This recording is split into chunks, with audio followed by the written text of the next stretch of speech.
साथियों, देश और प्रदेश के अंदर जब बात किसान स्वाभिमान की आती है तो सबसे पहले आवाज ली जाती है, नाम लिया जाता है।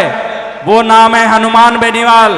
साथियों, इस मंच के माध्यम से मैं आज उस शहीद भाई को नमन करते हुए मेरी बात को आगे रखूंगा कि शंकर मीणा को आज सच्ची श्रद्धांजलि जभी मिलेगी जब उसके लिए हम ये हल्ला बोल रैली कर रहे हैं। साथियों, शंकर मीणा ने शहादत खुद के लिए नहीं दी थी, किसान कौम की जागृति के लिए दी थी। मेरे भाइयों, आज मैं उसको याद करते हुए मैं इतना ही कहूंगा कि बजरी माफिया किस प्रकार से किसान के बेटे को हमेशा जगह जगह पर कुचलने का काम कर रहे हैं। साथियों, आपने देखा होगा कि यहां के लोग किसान के बेटे की निर्मम हत्या हो जाती है लेकिन एक आवाज नहीं उठती है।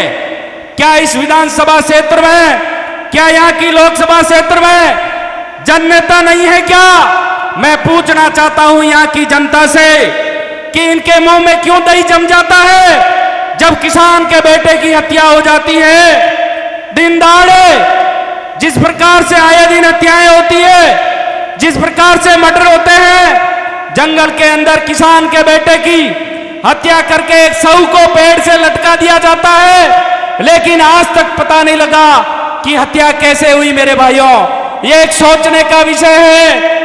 आप देखो जिस प्रकार से माफियाओं के हौसले बुलंद हुए हैं, इस हौसलों को, इन माफियाओं को कोई कुचलने का काम करेगा तो प्रदेश और देश के अंदर एकमात्र नेता है, वो नेता है हनुमान बेनीवाल, राष्ट्रीय लोकतांत्रिक पार्टी। मेरे भाइयों, आपने देखा जब बात किसान स्वाभिमान की आई तो कड़कड़ाती ठंड के अंदर शाजापुर बॉर्डर पर 65 दिनों तक किसी ने देश के अंदर संघर्ष किया किसान स्वाभिमान के लिए, वो थे हनुमान बेनीवाल। साथियों, अलवर के अंदर एक मूक बधिर बालिका का बलात्कार हो जाता है लेकिन कोई नहीं बोलता, सबसे पहले आवाज उठाते हैं तो ये हमारे भोपालगढ़ के विधायक इंदिरा देवी जी बावरी, नारायण जी बेनीवाल और आलोपा के सुप्रीमो हनुमान जी बेनीवाल ने आवाज उठाई और उस मूक बधिर बालिका को न्याय दिलाया। साथियों,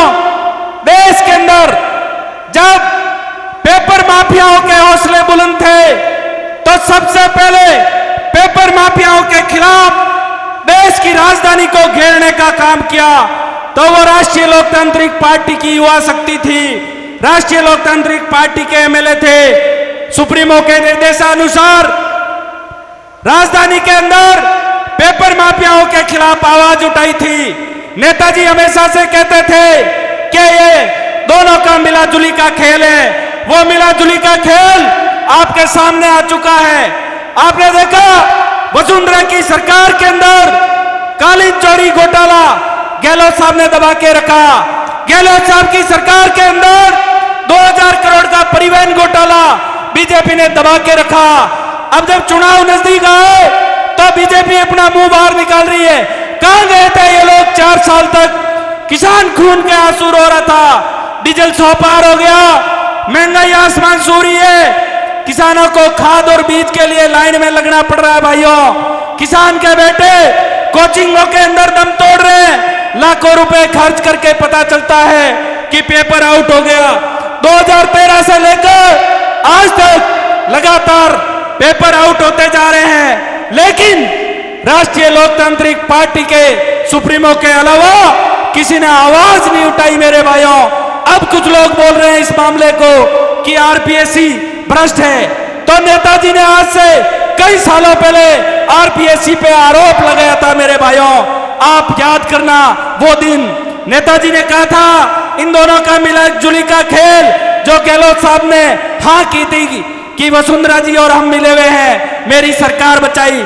आपको समझना होगा, यदि किसानों का भला चाहते हो तो वोट की चोट 2023 के अंदर बोतल के निशान पे देके किसान के बेटे को सर्वोच्च कुर्सी पर पहुंचाना, तभी आपका भला हो सकता है। मेरे भाइयों, तभी डीजल के दाम कम होंगे, खेतों के अंदर नहरें होगी, बिजली पानी के लिए तरसना नहीं होगा।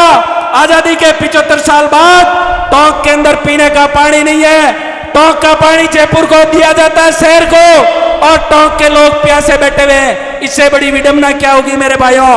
मैं ज्यादा समय लेके इतना ही कहूंगा कि इस बात को ध्यान में रखना है कि किस प्रकार से किसानों के साथ अत्याचार हो रहा है, और ये लोग बदल बदल के अलग अलग भेड़िए आपके बीच में आएंगे, आपको बरगलाएंगे, लेकिन किसान स्वाभिमान को झुकने नहीं देना मेरे भाइयों।